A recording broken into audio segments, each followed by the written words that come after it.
Oui, merci, chers collègues, Monsieur le Président. Nous devons vous donner acte de la communication de ce rapport annuel sur le fonctionnement des sociétés d'économie mixte et des sociétés publiques locales au titre de l'exercice 2022. Permettez-nous d'abord de regretter que 4 SEM et 3 SPL n'aient pas été en mesure de fournir les informations nécessaires en temps et en heure pour que leur rapport nous soit présenté lors de cette séance. L'exhaustivité des informations à fournir, exigée par le décret du 4 novembre 2022, au nom de la transparence sur le fonctionnement de ces entreprises publiques locales, aurait-elle entraîné une difficulté particulière de communication des éléments exigés?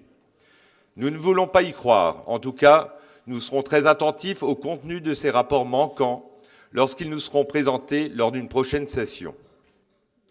Nous notons également que 2 SEM dans lesquels notre région était actionnaire disparaissent en 2022, la SEM Dynamise et la SEM Novarhéna.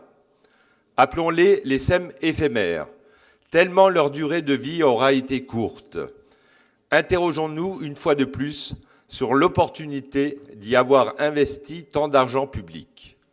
Prenons pour exemple les 250 000 € mis au capital de Novarhéna, qui ont servi, entre autres, à régler des frais d'études, des frais de traduction et le salaire du directeur général, sans avoir réalisé la moindre action concrète sur le terrain.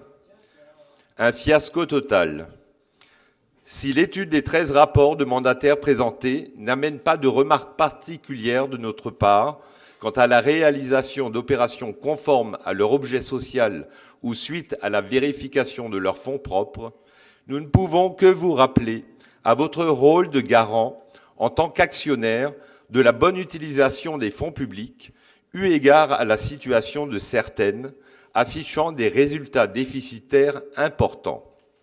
Exemple, la SPL Destination Amnéville, faisant l'objet d'un contrôle de la Chambre régionale des comptes, qui devient un tonneau des Danaïdes, avec une participation régionale supplémentaire en 2022 de 2 millions d'euros à l'augmentation du capital et de près de 4 millions d'euros en aide publique.